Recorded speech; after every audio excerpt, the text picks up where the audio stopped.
Your online dating profile should not be something that you're like, hey, I click it on, I get a date, and next week I'm going to be in an amazing relationship. That's not how things go. You need to look at it like a long-term project. Take care of your photos, take care of your bio, learn what to say. Don't only say hi because everybody will get bored. So learn all those things, and that might take a little bit of time, but in the end, it's worth it. Hello, friend, and welcome to the Sex Upgraded podcast, a podcast for men all about sex, where we'll combine real, authentic, and down-to-earth conversations about sex, life, and relationships with some pretty wild personal stories and practical how-to episodes as well, with guest experts from around the world to help you have the most amazing sex life you can possibly have.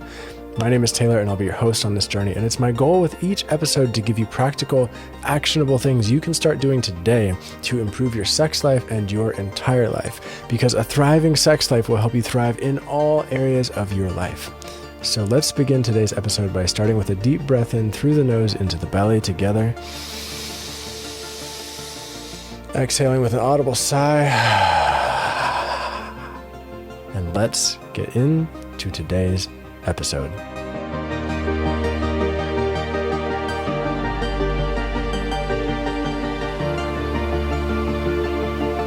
Welcome back to another episode of the Sex Upgraded podcast. Today, we are going to talk about online dating. We're going to talk about texting. We're going to talk about sexting. We're going to talk about dating profile optimization. And you're going to hear some personal stories from myself and also from our guest today, whose name is Koen, who is how would you describe yourself, Koen? Are you a dating coach? Are you a relationship coach? Like, what would you like to say about that? And welcome. Yes, thank you very much, Taylor. I'm very excited to be on this podcast. I think you are a really cool podcast, and you provide a lot of value for men who some desperately need it. So that's great work. So how I would say my title is it's a mixture of different things, but yes, we give coaching and we train people on how seducing works and how dating works and all those kind of things. But I wouldn't necessarily label myself as a dating coach, because there's a lot of dating coaches out there who aren't necessarily very good for their clients, or who have a bad reputation, and it's always kind of in a sleazy kind of way, and not a kind of way that I would like to be associated with. And also a lot of the work that we do, we give very little coaching, and we give very little amount of feedback to clients, because they already know exactly what to do. I've had clients who are better with women than I am. So in that regard, it's very tough to say hey, you need to do this or you need to do that. So yeah. Yeah. So then why would somebody hire you? Why do people work with you? Yeah. Yes. So what we do is we try to get people into relationships, or try to get their dating life back in order. So what we do is we take over the dating process for them. Well, we don't necessarily go on dates for them, because that would be very awkward and very weird. But what we do is we take over the dating profiles. So people have Tinder profiles, Bumble, Hinge.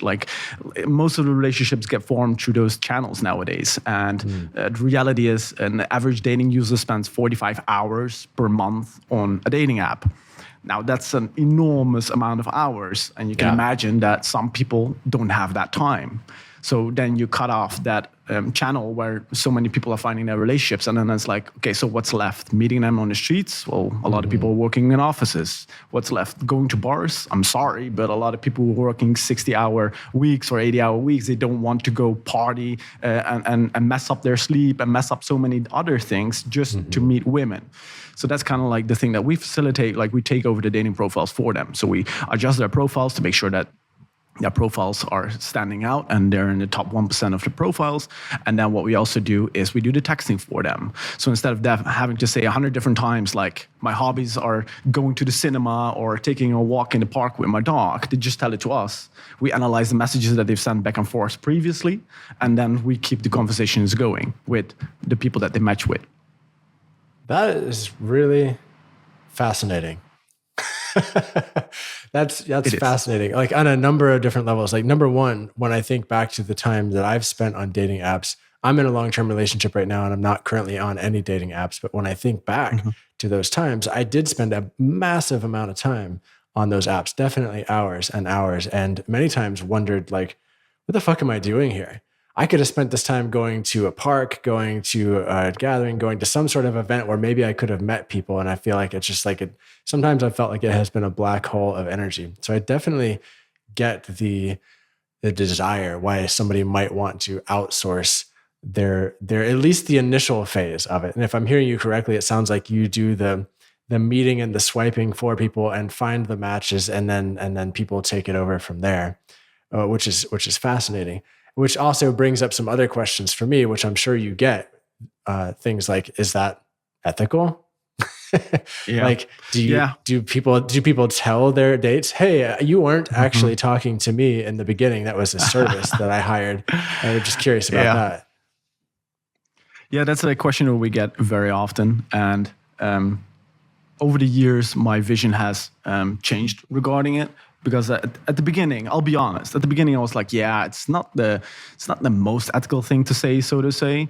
But like, then I started to think about it and then analyze it further and further. And I've gotten this question 100 different times. So like 100 different times I had to think about it and analyze like, hey, what are we doing exactly?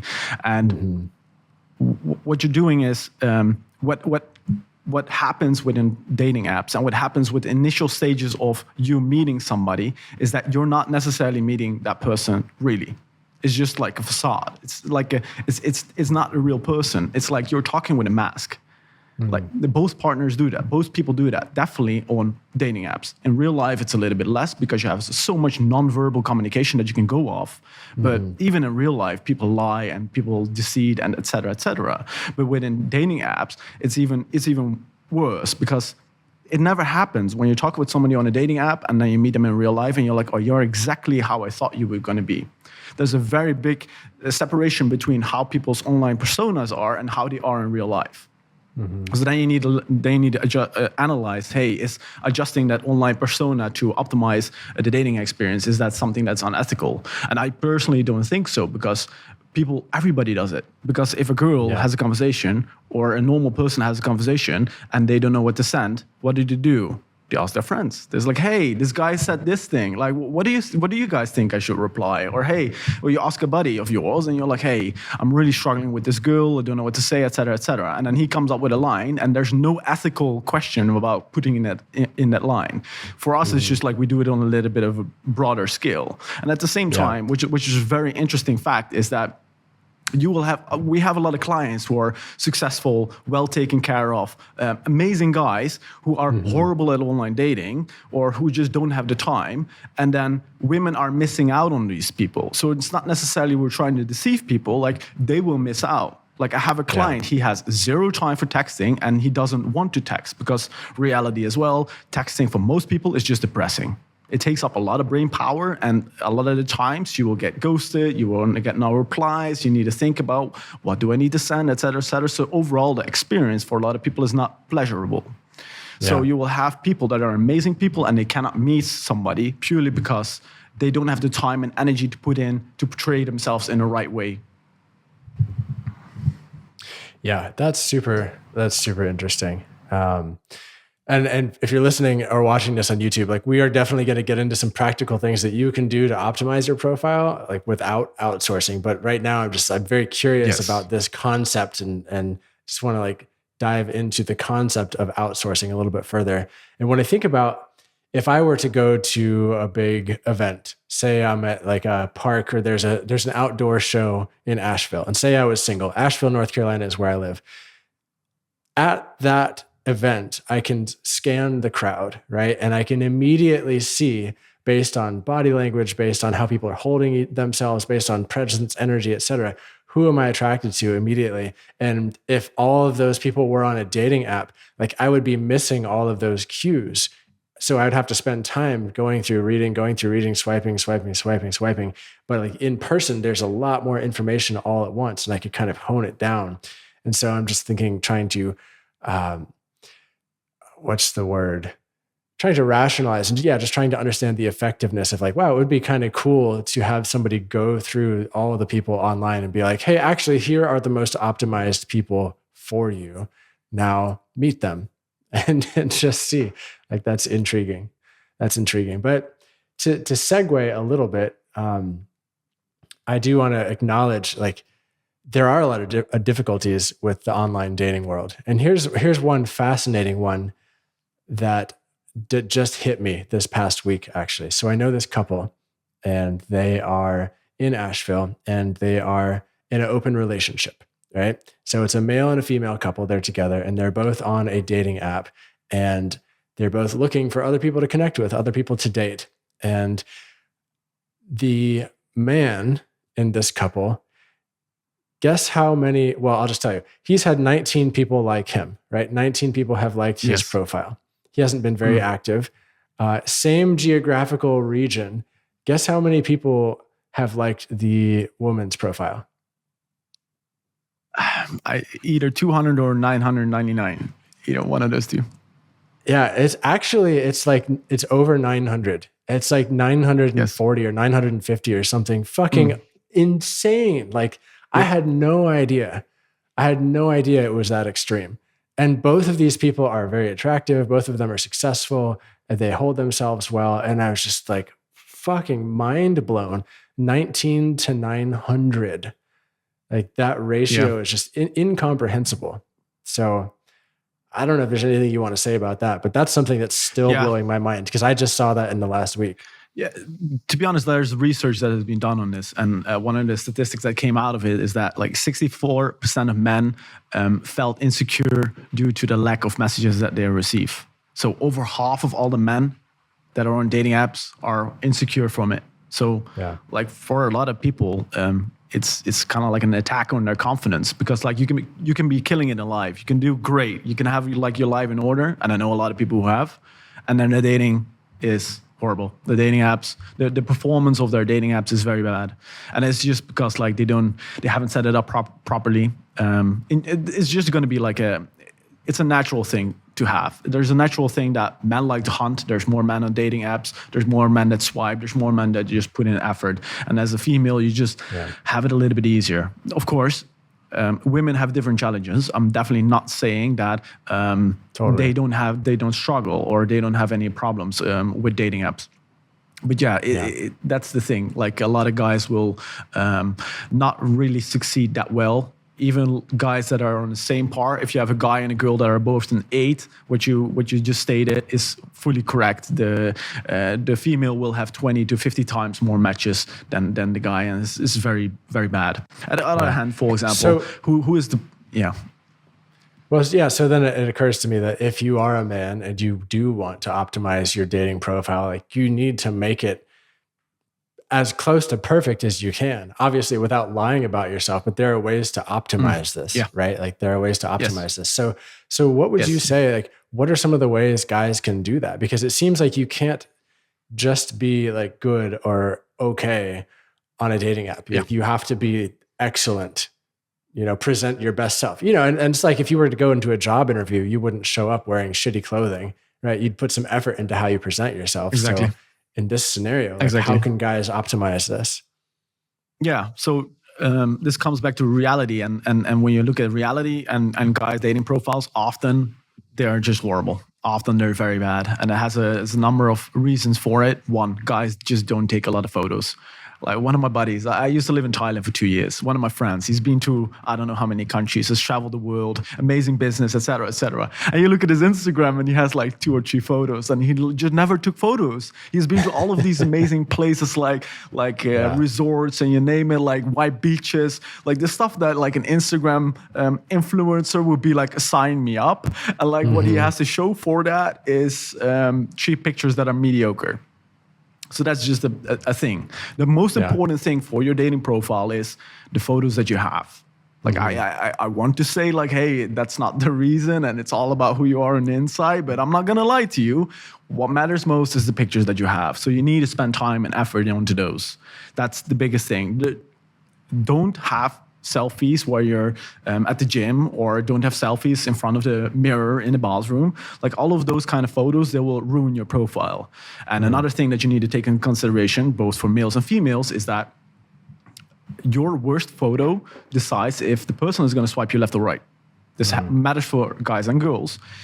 If you see a profile and you're like, oh, this photo is like an 8, this photo is like an 8, this photo is like a 7, and then the next photo is like a 4, they will judge you on that 4. So you need to make sure that you remove all the bad photos, because if you have one photo where you look horrible and you're like hanging out with your friends and you're the person who looks the ugliest, she's not going to swipe you. That's just it.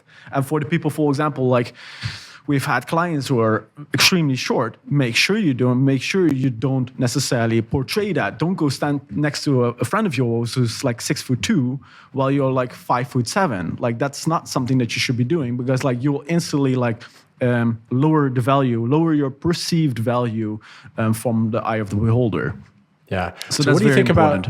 What do you think about selfies in general? Like you said, no selfies in front of the mirror, no selfies in the gym. It's very interesting.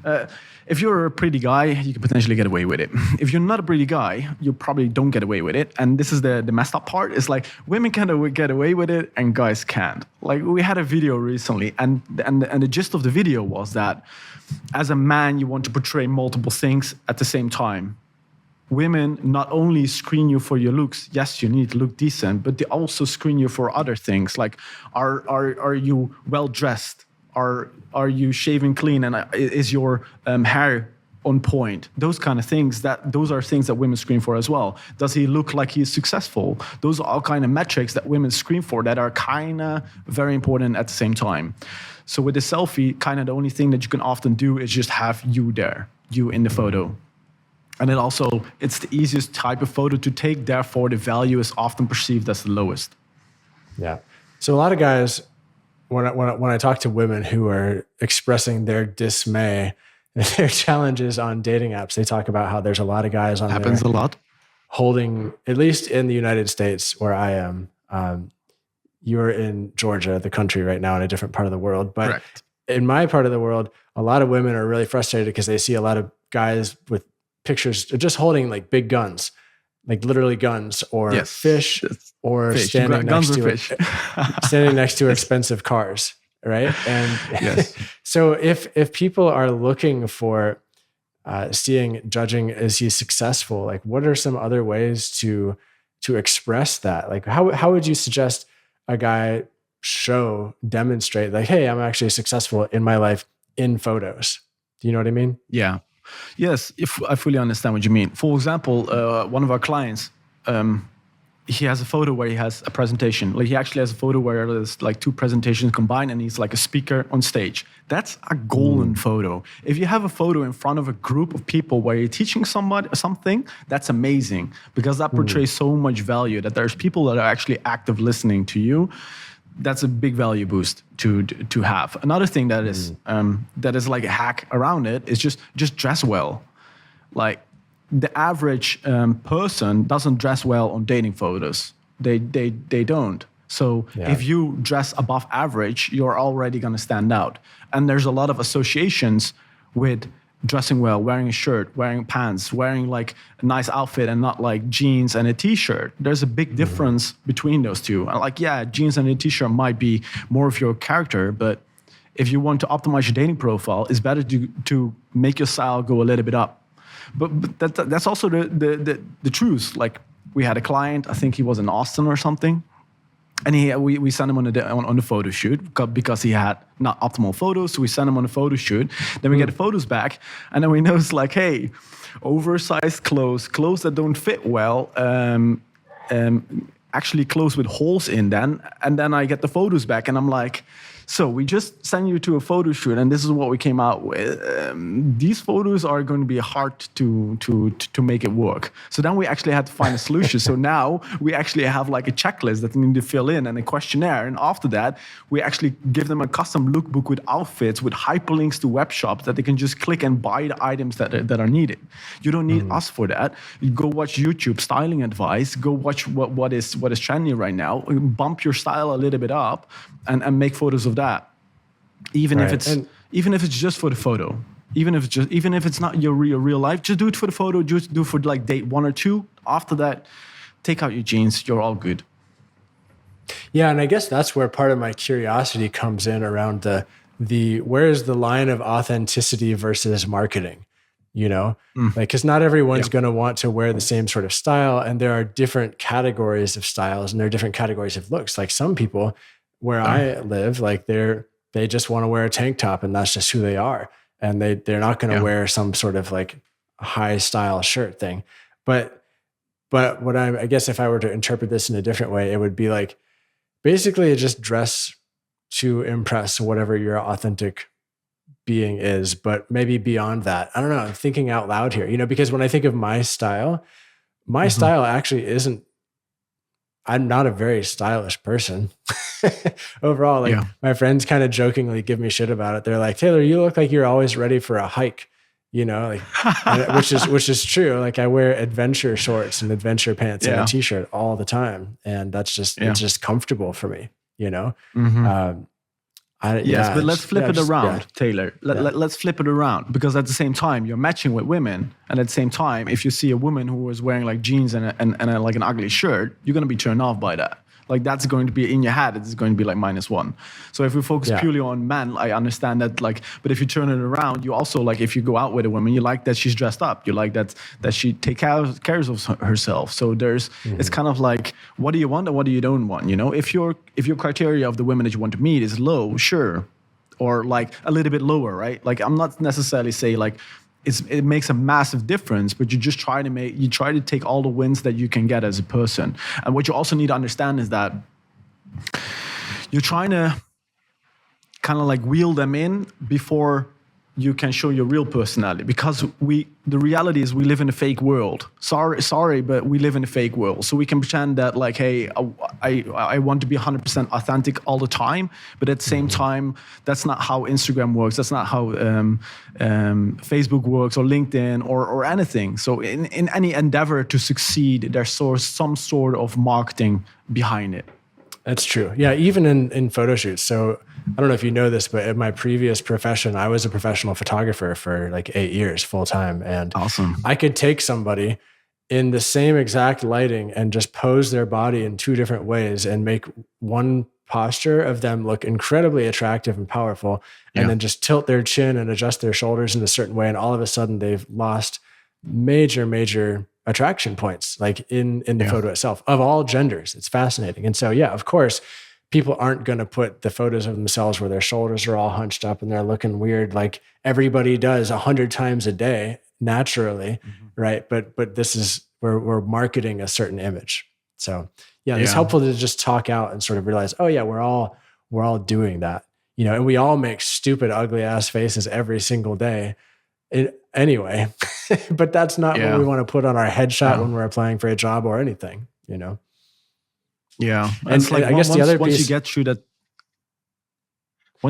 that stage of like, okay, go for it. Once you get through that stage where you've matched with the person, you had a conversation, then it's much easier to show who you really are, and then it matters who you really are, et cetera. But in early stages, it's just like that's kind of like how the rules work, or how the current situation of the dating market works. And like I'm not saying it is ideal, because of course I would prefer everybody to be themselves and like 100% show everything and just have a selfie that's ugly and ugly lighting and everybody does it. So everybody like that would be ideal, but that's not the world that we live in. So yeah. And what I'm really hearing is that basically, on your online dating profile, there is limited real estate. There's limited space for you to express yourself in a way. And what you really want to do is make sure you're using that as effectively as possible. Because again, the ratio could be 19 to 900 if you are a man who is looking for a woman. I realize this conversation is primarily about heterosexual relationships, but we're just going to keep rolling with that because that's where we are right now. And so I want to ask you, photos are one thing, right? And so if I'm hearing you correctly, some of the guidelines are like no selfies, basically. Generally speaking, no selfies. Ideally, get a photo of you in front of a group of people, as long as that's authentic, of you maybe leading something or showing that you have some value to society, like because you want to show that you're not just living in a cave, but you actually mean something to the world. And then dress well, whatever that means to you. And then are there any other boxes that people should check in their photos, like photos with friends, photos with community, photos by themselves? What are those other boxes? The photo quality, like, it's very interesting that you used to be a photographer. Photo quality is massively important. So like the thing that you just discussed, like, hey, have somebody pose you or have somebody like tell you you need to stand a little bit this or a little bit that. That's 10 times better than like having only photos that are taken on your iPhone by your mother a week ago or 5 years ago. So like invest into a photo shoot. Like find a person who takes photos and like photos that are proper photos, preferably like for social media purposes, et cetera, and use those kind of photos. Investing in a photographer is very, very beneficial because it will just net you so much more results than going and try to do everything yourself, because photography is quite difficult. So learning how to get good at photography and like how to make a good photo, like you'll be 100, 500 hours further in order for you to get those types of pictures. So just outsource it to an expert who actually knows what they're doing. Yeah. And I think some people who are listening right now might be thinking, oh, that's bullshit. I don't want to do that. But I will tell you that there's a guy that I know in this region who wasn't having much luck with his online dating profile. He's super attractive guy, at least according to a lot of women. He was successful, all this stuff. He did hire a photographer to do a sort of casual, what you would call it, a lifestyle photo shoot. He just got some photos of him playing the guitar on his porch and just doing random stuff in his life, but they were good photos. And then all of a sudden he started getting a lot more matches. And it was just like, wow, did not expect that. But also, of course, it makes sense, and they weren't fake. They were photos of him doing what he would do anyway. They were just better looking images of what he would do anyway in life. Yeah, I fully agree. And it's also when you look at people, the people often who have the best photos are models or people who care about Instagram or people who are like fitness fanatics, like those types of people. And outside of that group, a lot of the people just don't have amazing photos. So like that's the first thing that you should do is to get a photo shoot and invest into your profile. I've also heard that what men think women find attractive is also very different from what women actually find attractive. So to say like a lot of guys think that having a super muscular body and showing it while flexing is an attractive thing to do. Most women apparently find that pretty unattractive. And they're more interested in a guy, yes, who's fit, but who's not standing shirtless, like, doing some sort of pose with himself at the gym, looking ripped. Yes. Which is an interesting thing. I also imagine having a photo, if you are relatively fit, possibly having a shirtless photo might be a good thing as long as it's done tastefully, potentially. And then I would also imagine that having a photo of you with friends would be useful to show that, hey, you're actually connected to people in the world too. Yes. So two things to go into. One, if you're fit and you want to show off, amazing, great job on taking care of your health and taking care of your body. I highly recommend it. If you want to do it tastefully, just do a photo shoot at the pool. That's the easiest way. Do some push-ups before climbing out of the pool, climbing into the pool. Like that's the easiest way to get away with taking photos that you're trying to show off your body, but you're not really trying to show off your body. It's very important that those photos are like candid. So make sure that they look like they're just spontaneously taken. That's very important regarding that fact. Regarding the friends, what's important there is that you don't necessarily want to look like the loser of the group. So your position in that group and your position within your friends is somewhat important because people will judge you based off of that. And if you stand next to a friend who's like 1.5 points better looking than you can potentially hurt your profile. You even see those posts on Reddit where people message the other person and it's like, hey, what's the name of your friend? Or hey, can I get the number of your friend? Because that's what the person is going into. It's evil or like it's not good, but like men do it as well. I'm not gonna say that it's a women only thing. You just want to like, as a person, you try to chase value. As a person, you try to get the best out there. And if you show up a photo and you're not the best out there, then there's a subconscious thing in her mind that says, yeah, but his friend is actually like cuter. So I'm not sure about this guy.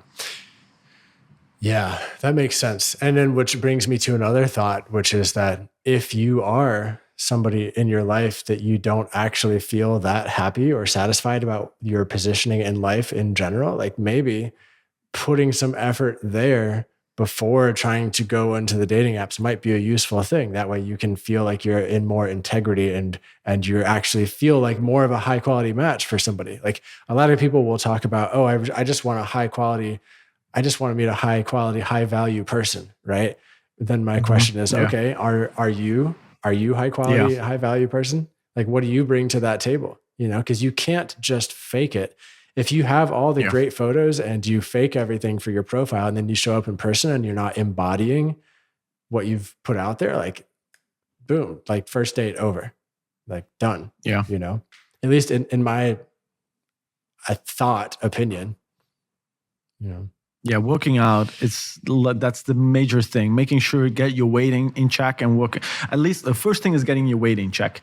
Like being overweight is like it hurts your profile a lot.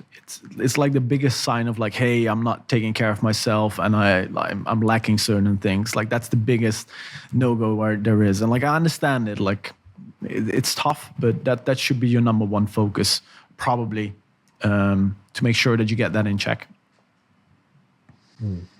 Heard. And then I think, we could do a whole other sub conversation around like, what is it that actually makes a man attractive? Because I can think of a number of men that I've known over the years, including my younger self, who were very in shape, physically in shape, had a nice quote unquote body, but didn't have other shit together in their life. So maybe they were attractive, but they don't have security or stability in their life, and that's like another huge thing, especially once you get out of your 20s and people start realizing, oh, there's actually more important things than just looking good and going to parties or events and festivals, et cetera, et cetera. Yeah, that's actually an interesting point because I don't know if you know More Place, More Dates. It's a big fitness YouTuber. Yeah. So I've heard that. Yeah, so he has like a Discord channel. So there's like a lot of people in that Discord, and they also have a section that talks about dating. So one of the pitfalls that you would see is you would have people that are highly disciplined about working out and making sure that they're taken care of, and they're just jacked out of their mind. They're just like, you look at them and you're like, God damn, like he did some proper work in the gym and maybe some steroids, but that's besides it, right? But that's the thing, like they go all out on that specific part, they max it out, and then they're like still going, let's say 6 times a week to the gym and optimizing everything, even though their looks for being masculine is already maxed out. You're already at the cap. You're not gonna get more girls by working out more. Just stop it. Just go maintenance 3 times a week and focus on other things. Focus on like good communication skills. Focus on getting amazing hobbies, like taking care of other people, like business. Like there's so much out there that is very bad to focus on one specific area and try to max out on that area and neglect all the rest. Definitely if there's no ROI, if you're not going to compete and you're not like a fitness influencer who makes a lot of money from it, there's no reason for you to be in the gym that many times. Yeah. Boom. Boom. I'll share that one piece of advice that was helpful for me years ago was that when you're looking for your partner, if you're looking for a partner, if you're looking for a long-term relationship, then you need to start living pretty much all of your life as if that person, your ideal partner, is watching what you do, and then sort of question yourself like, oh, would I do this in front of that person? Like, is this behavior a match for the kind of level of person that I want? Oh, is watching porn at 11 o'clock at night before I go to bed, is that in alignment with the level of person I want to date and be with? Oh, is skipping the gym or eating a bunch of shitty food or not pursuing my passions, is that in alignment with the level of person that I want to date? If not, then I need to either adjust my desires and expectations to a lower level, or I need to make some serious changes internally to make myself a better human, to therefore be a match to the kind of person that I'm idealizing or desiring to match with. Like that's something that really like shook my world up a bunch of years ago. And then I thought, okay, I'm gonna fix this. I'm gonna really optimize a whole lot of stuff. So yeah, practice communication, practice learning how to be vulnerable, how to be intimate, how to make money more effectively, like all these other kinds of things besides just exercising, in addition to. So I would like to move on to another more practical action step kind of thing, because we talked about photos a bunch. There's another area of the dating profile that I think a lot of people hate or a lot of people at least hate to try to figure out what to put there. And that's the words, the written words. And I know when I think back to when I spent a lot of time on dating profiles, I was just like, God, what the fuck do I write here? Hi, I'm Taylor. I enjoy basketball and yoga and hikes, and I also like sex, but I'm not going to write that on here because everybody thinks they like sex. And it wasn't as bad as that, but I was thinking those kinds of things, Yeah, that's actually a thing to note about, like, even if you're, for example, because this podcast is about sex and other topics, even if you're very much into sex, you might want to, if you're gonna tell it on your bio, make sure you do it in a very tactical way, because like from previous research that has been shown that like there's tons of women that will swipe you left if you do it in a bad way. So like 77% of the women have swiped guys left purely because of the sexual remarks that they've posted on their bio. It can also work if you do it in a more intriguing way. So for example, we have one of our clients. He has on his profile that he's a little bit like Christian Grey. And Christian Grey, for the people who don't know, is the male character in 50 Shades of Grey that who has the dominant role in that relationship. So certain women will definitely be very, very intrigued regarding that. And the people who don't know anything about it, they will not necessarily care too much, but they will not know about it. And everybody will be intrigued to a certain extent. And it's much better than stating like, I like to hook up or something like along those lines, right? Or I like doggy style. Like, what the fuck? Do not put that in your profile. Yes. That's probably better to avoid. I guess I would say that there are different kinds of dating apps, right? There's Tinder, there's Bumble, there's Hinge, there's OkCupid. There's also Field. I don't know if you've heard of Field. Yes, I know Field. But Field is more. I would put it in the category of the sex positive type community. So they even have a section in there. So like, what are you looking for sexually? And it's more. So I think in that context, that could be more of an appropriate place or useful place to put things, but still you probably want to be intentional with how you do it. Yeah. It's definitely an interesting platform, and it's been growing. Like I've seen it because I've known about it for a couple of years. I don't know how long, but at least for a while. And it's a very interesting platform to see how it grows and more people get on it. And certain regions, like it's quite active, and other regions is completely dead. But yeah, it's good that there's an app out there that is more open in that regard, and where you can, So let's talk about Tinder or Bumble and Hinge, and let's go back to the written words. Normal ones. Like, what are some tips that you would give for how to use the written space in a dating profile? Like, what would you say first? What have you found works really well? Yeah, so kind of like what we label things, or the way that we analyze things is we have a format that's like IEA, and it stands for interest, entertainment, and attraction. So those are kind of like the three things that you want to achieve, not necessarily with only with a bio, but it's also something that you want to achieve when you're texting and communicating with people. So you want to be interesting for the other person. So you want to be like snap out of it. You want to have something happen that like bunny, that will make people think like, why the heck is he saying bunny, But I got your attention by saying that. So that's the whole thing. That's what a lot of marketing is as well. Like you get confused about things, like something is weird, something is off, cliffhangers, et cetera, et cetera. That's the interest part. Then there's the entertainment part. So the entertainment part is related to storytelling. It's related to jokes. It's related to all those kind of things. That's also very important. That's also what you see in movies and media, et cetera, et cetera. And then you have the attraction part. And the attraction part is like showing your values. So like if you only do the first thing, you're like a very interesting person and all that kind of stuff, but the person doesn't necessarily see the value. And only showing value is saying in your bio, I have a Porsche. Yeah, that's cool, but people will be like, that's awkward. Why the heck is he saying it in that way, Yeah. But if you say it, for example, in a way like love to drive my car through the mountains on long trips, with the wind blowing in my hair, etc., etc. If you make it more in a storytelling, the attraction of like having a fast car, for example, might turn into something that's more entertaining in that sense. So whatever you want to do is you want to make a list of all the things that you have, the things that are interesting about you, that are entertaining about you, that are attractive about you, and then you want to convert those into lines, and then just write it down a bunch of lines and then write it interesting. So the easiest example for that is to do is like if you're a chef or if you're in the kitchen and you say like, oh, I'm a chef. Everybody's like, good for you, my friend. But if you say like, on my day-to-day, I prefer to make extremely culinary dishes that melt in your mouth and that want to make you eat till you're obese. If you say it in that way, it becomes instantly more attractive because the value becomes bigger because you say the value in a way that you're actually talking about it, and it's more entertaining. So by just rewriting the whole thing about that you're a chef can have big consequences of like how somebody perceives what's in your bio. So that's kind of like what you want to do.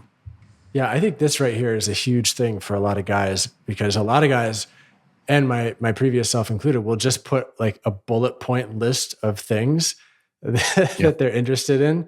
And I can see like that's a very typically masculine way of thinking about this stuff. And if you were to take those bullet points and creatively weave them into an intriguing story that perks interest and also shows that you have value to offer, it's going to be 10 times better than a bullet list of anything. Yes. So I'm not sure when the last time is that you use dating apps, but right now in Bumble and in Hinge, they have this thing called prompts. So with prompts is like they have like 30 or more things that you can select. So those are questions. So for example, 2 truths and 1 lie, right? So that's kind of like a thing. And then you can write down 2 truths and 1 lie. So that's an ideal space to just write a couple of interesting things about yourself and on 1 lie. So that's kind of like the way that dating apps currently are trying to hijack the way of like, hey, guys, try to put in a little bit more effort into your bio and let's try to get a little bit more stories out of it that are more entertaining. And then for the other person, they can react to it. They can ask questions to it. So dating apps are trying to push more and more towards how can we help the people on the dating apps to have conversations and to build that connection. So they also have like voice messages that you can like voice prompts that you can add to your profile and stuff like that. So those are some very good things to add and get an idea of who somebody is. And do you recommend doing that? Using those features? Definitely. Yes. Because like you will, yes, you need to do that because that's a big thing. Because like writing a bio is like, but writing the prompts, you can write so many funny stories. You can show so much value in a natural way. That's the big thing. Yeah. And so instead of just listing off verbally, I like to cook good food. I like wine. I like dancing. Similar principles, just in the prompts, in the voice prompts, in whatever those categories are. Yes. Just be fucking smart, right? Let your creativity and intelligence shine through in a good way, and like don't half-ass it, and be intentional, and then probably get some feedback from some friends. Like that seems like that could be a good thing to do. Yes. Also. Yeah, you can even use like ChatGPT nowadays, right? So you can even have ChatGPT write a bunch of things and then just like, hey, write 100 times X, Y, and Z, and then you just pick the one that you think is the best out of it. Wow, that's interesting. I didn't even consider that. Well, give ChatGPT a bullet pointed list of your interests and ask it to write a short, catchy bio that's entertaining and shows value based on your interests. Huh. Wow, I might just try that just for fun, just to see what it spits out, because that's fascinating. Interesting. Okay, so say now we have the optimized profile. We have a story that engages people. One more element to that, like different people are looking for different things when they get on a dating app, right? Like some people are looking for a long-term relationship. Some people are looking for short-term casual encounters. Like, it sounds like most of your clients are looking for a long-term relationship, but do you recommend people write that? Do you recommend people say what they're looking for in their description? So Yeah, it depends. So where it depends on is if you're a guy and you're looking for one night stands and short term romance, get in a line. There's a lot of guys who are looking for that. So in general, the guys will look a lot more for short term relationships, and a lot of the women are looking more for long term relationships. That's kind of the nature of the game. And then you just have, that's also the messed up part. So you will have a woman who is looking for a long-term thing, but she matches with a very hot guy who's just looking for a one-night stand. And then they probably hook up and she never gets a text back because he's just like, it's just like a one-time thing. So that's kind of like the problem that exists in the current dating market. So if you're looking for like short-term things, I wouldn't necessarily think it's good to mention it.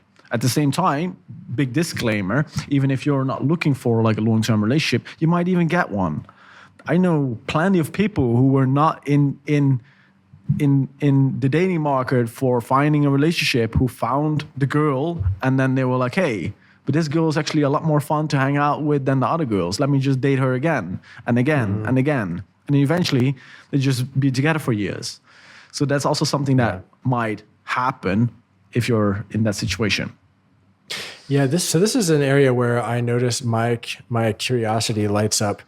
I don't spend a lot of time talking with people about their dating profiles. It sounds like this is something you've done a lot, but in my mind, it would seem like it would be really important for the sake of like authenticity and integrity to like share what am I looking for on a dating app, so that I'm not misleading somebody, because that's a huge problem. Like a lot of guys will just mislead women to have short-term casual sexual encounters and then not text them back. I don't think that's in integrity.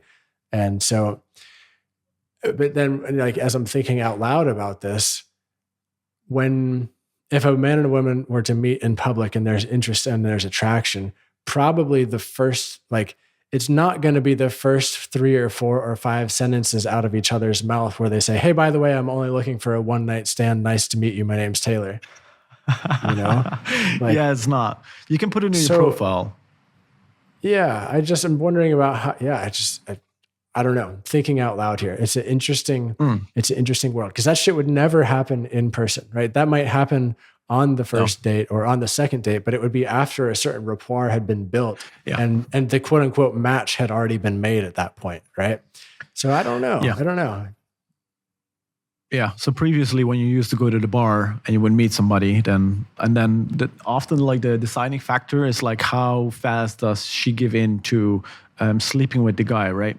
So if you go to bars, then the question is like, is she going to sleep with him the first night or after the first date? And if that's the case, then the chances are just bigger that it will just be a short-term thing. What might happen if she doesn't sleep with him on the first day or on the first date, and at the second date also not, then the guy who's only looking to get laid, he will be like, I'm less interested, or like, hey, why are we not like hooking up, et cetera, et cetera? Because his goal is purely going to be like, I want to hook up. So that's kind of like an important element. There's something to say, to be honest, about like not hooking up with somebody on the first date or in the first night. That's something that a pattern I've seen is a lot of people who tend to stay together. They don't necessarily sleep together at the first night, which is interesting, because I was just analyzing it with myself, and I was analyzing like based on all the girls girlfriends like I had, like a what percentage like came from, well, I slept with them on the first date or the first night, and it was quite low. And then I checked with a couple of my friends, and then with them there was the same thing, because like you will just get more investment. And I even would advocate against it in certain ways, because if you sleep with her, you already have the feeling that you conquered her. You already have the feeling like, hey, it's the chapter is closed. You're less interested in her, even if that person might be super interesting and super cool. It might be good to just hold off of it, purely so you don't have the idea of like, hey, I conquered her and I'm not interested in her anymore. It's a big thing. Yeah. Well, so here's a piece that I do want to speak to, because I think using the term conquer in this context like is problematic. And I think it's indicative of a lot of the unhealthy behavior that happens in society. I think if a man feels like having sex with a woman is conquering her, I think that shows some problems that need to be worked out, because like Well, yeah, just a lot of different reasons. So I'll just like share a personal experience. Like I have had one night stand experiences with people in my life that have been completely consensual and beautiful and connective. And like, it was all expressed up front and we talked about it. We discussed desires, fears, boundaries, all this stuff. And then we're like, okay, cool. We're on the same page. We're only going to be here tonight. Like, let's make the most of it. Boom, beautiful. And then we're out. And I do think that's kind of like the other paradigm that I'm working to build is not everyone having one night stands, but being able to meet each other as sexual equals in a sort of way, and versus having the ideology of getting a notch on the belt and conquering. And I do recognize that mentality, and I can see it still within my deeper psychology that those pieces do exist. And I think anybody who says otherwise is lying. But what I will say is I've done a lot of work to not have that be the driving force and at the forefront of my awareness. Like a lot of guys will have that out front. And I think this is where a lot of women already are cautious and should be cautious too. Like, yeah, if it feels like a guy is just trying to get you to be a notch on his belt, like obviously I would recommend not sleeping with him unless you're trying to have him as a notch on your belt. I don't know.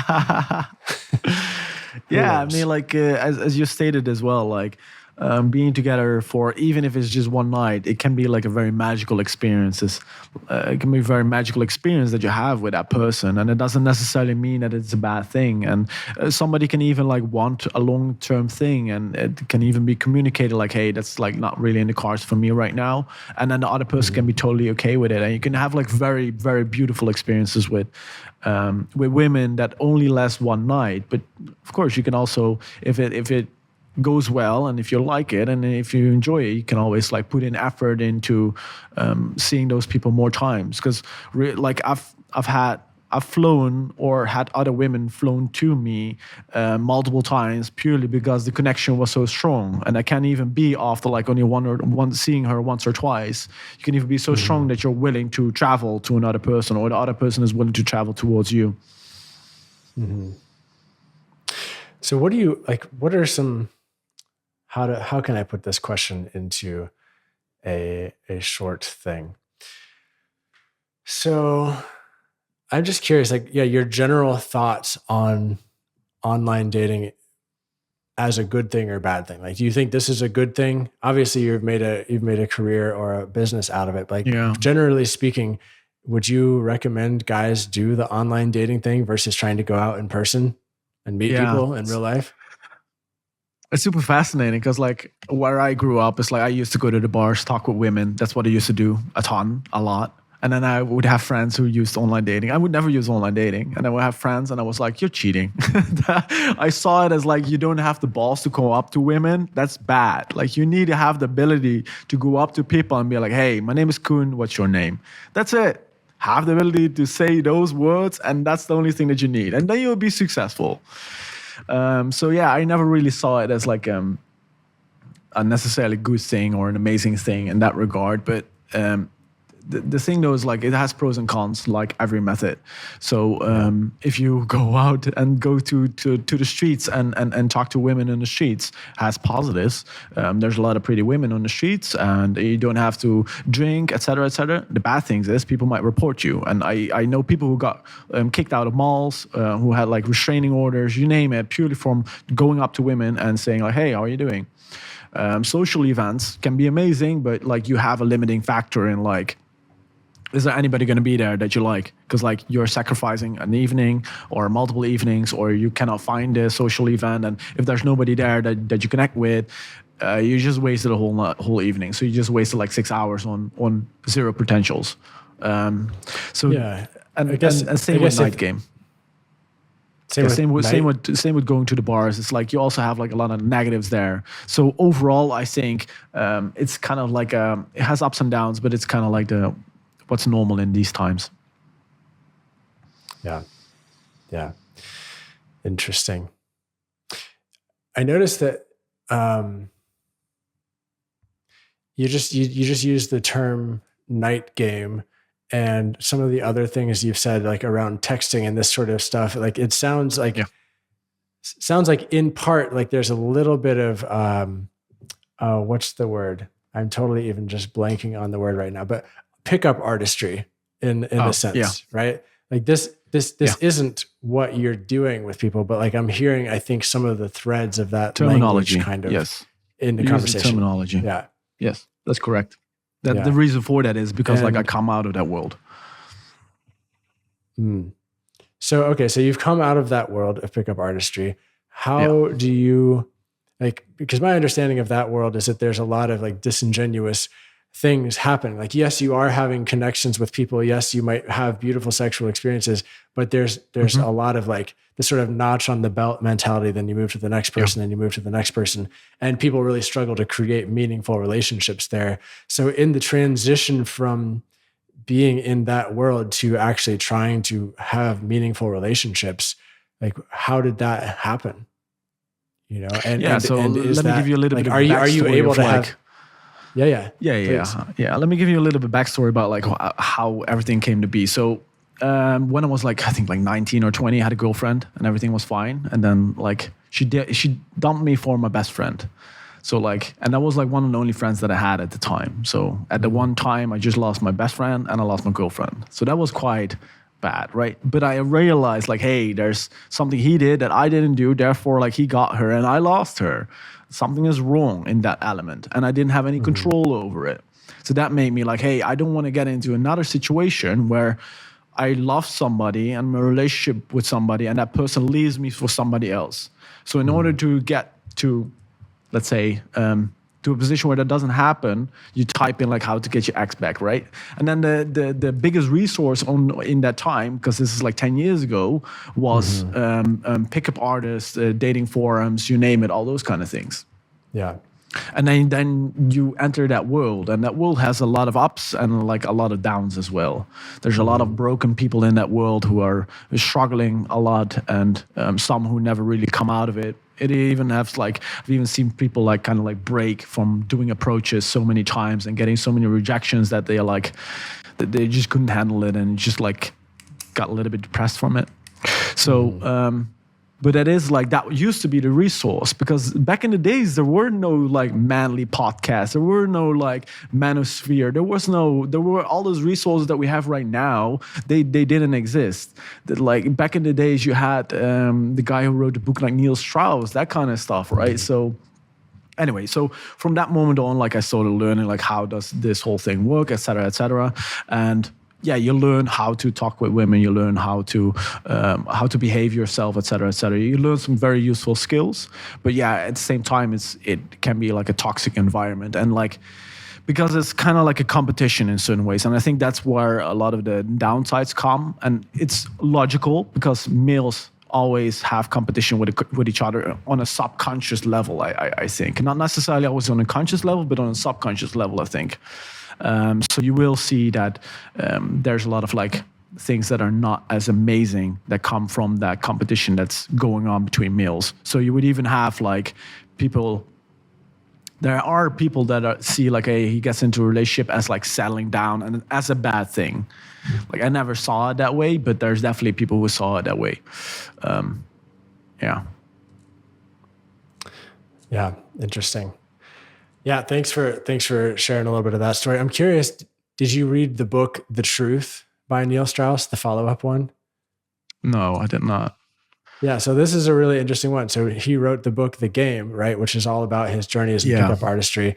And then later, and that book became like the Bible for a lot of people, and it became like super, super popular. Then he wrote a follow-up book called The Truth, which is about all the recovery he had to do psychologically and checking himself into an inpatient center to recover from all the damage that he had done on himself from doing pickup artistry for so long.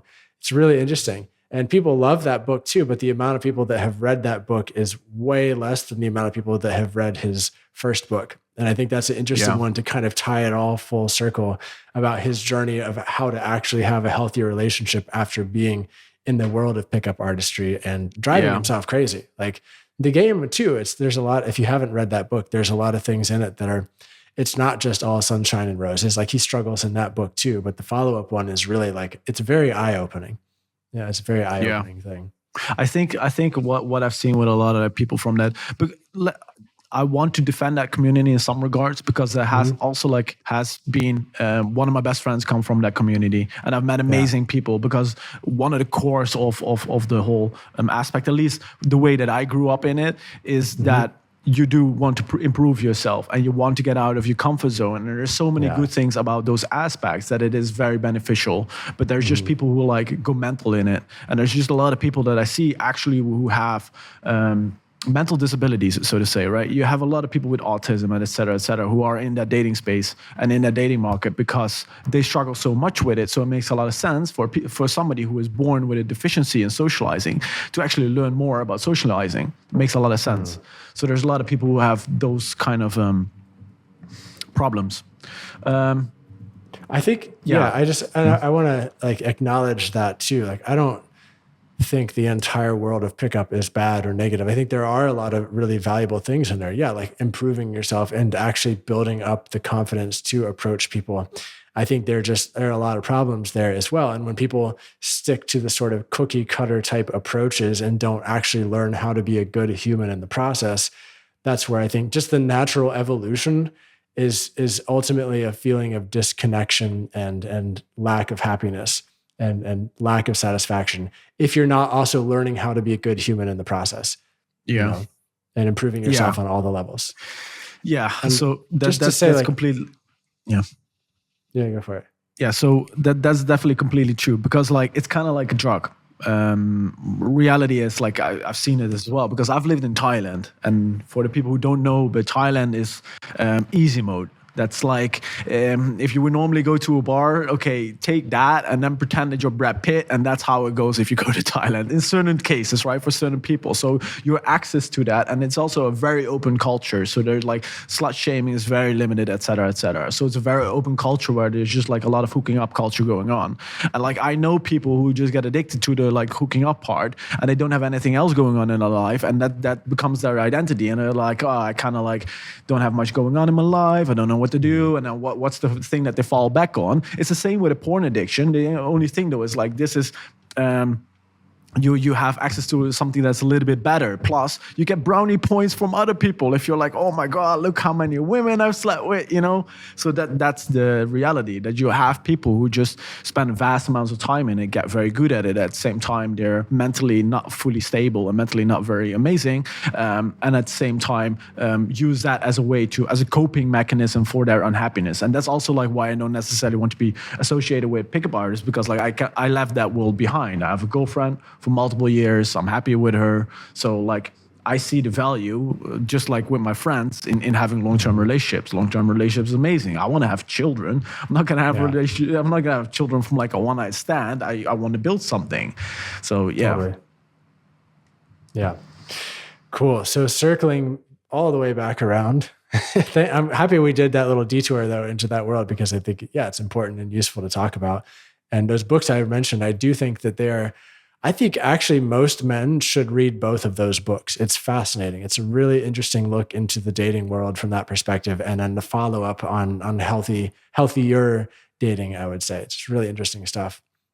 Yeah. So to circle back around, online dating profiles, there are some ways that you could intentionally build a better profile, right? You can optimize your photos, your description, all this stuff to get more matches, again, because the ratio is crazy insane. And you have to stand out if you're a man in the dating app world. You got to stand out somehow. Any other closing thoughts or things you'd like to add at the end before we close up? I think that one thing that's important is see it as a long-term project, just like going to the gym. Your online dating profile should not be something that you're hey, I click it on, I get a date, and next week I'm going to be in an amazing relationship. That's not how things go. You need to look at it like a long-term project. Take care of your photos, take care of your bio, learn what to say. Don't only say hi, because everybody will get bored. So learn all those things, and that might take a little bit of time, but in the end, it's worth it. Don't try to hijack hijack it and be like, okay, I'm not going to spend any time and I'm going to settle down for the first person I'm going to see, because then you will wake up in 10 years, 20 years, and you have a wife that you're going to be unhappy with, and you're like, what the heck did I do? And then you're, oh yeah, I was lazy when I worked on my dating profile. I was lazy that I didn't want to do those kind of things. It doesn't even have to be online dating. It can even be like talking to women in bar, talking to women in the daytime or social settings, but don't skip out on doing the work. Yeah. So the last thing we didn't talk about, and we'll just touch on it briefly here to close things up, is, okay, say you have the profile, say you have the pictures and the description, and then you get a match. Then what?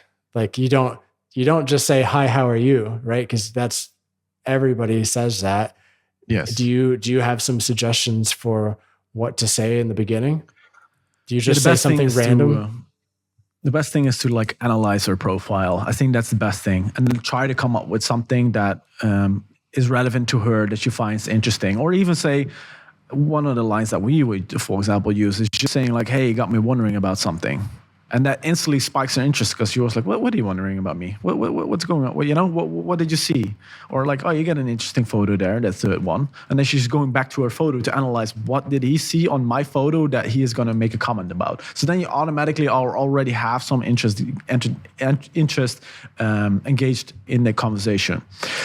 And then you need to start building with value. So the first thing with texting is you need to start building value. So have fun interaction, try to say some things that you might find interesting, potentially send photos, send voice messages, all those kind of things. Once value is established, you can go more towards the connection. So you can go more towards the, like, hey, who are you as a person? And kind of more of like the boring questions. It's often better to ask the boring questions later on in the conversation when a little bit more attraction has been established. Yeah, got it. So really what I think one of the big takeaways is just understanding that this is a skill that can be developed like anything else, like dating. Dating is a skill. Like, people aren't just born naturally good at it. Just like people aren't just born naturally good at sex, even though somehow in society we all think that we should just be good at sex and we don't need to train. It's like, no, train. Like, train with sex, potentially train with dating, learn how to communicate, learn how to talk, etc. And so, yeah, if there's anybody listening who has really enjoyed some of the wisdom you've brought here and some of your insights, like, do you have resources for people that can help them with this stuff? And if so, how could they find that? Yeah, we have videos on YouTube, on Instagram, and we have a website with blog articles as well. So people can find us on hovalo.com or Koen Hovalo on social media. So if you type that in, you'll find us. And then we go into depth and we talk about, there's a lot of resources out there in order to improve yourself. So cool. If you want to make the effort, you can definitely improve. Yeah, and we'll put links to that in the show description. Koen, thank you so much for this conversation. It's been really interesting and fun and entertaining, and I've gotten some useful tidbits out of it, some things that I think I might go try, like the little Chat GPT profile creator, see what happens from there. Yeah, and thank you, listeners. If you have any questions or comments, go over to the YouTube version of this and leave them there. That's the best way right now to get in touch from these episodes, and I'll check those comments. I'll answer your questions, and hope you all have a beautiful, beautiful rest of your day. Thank you so much.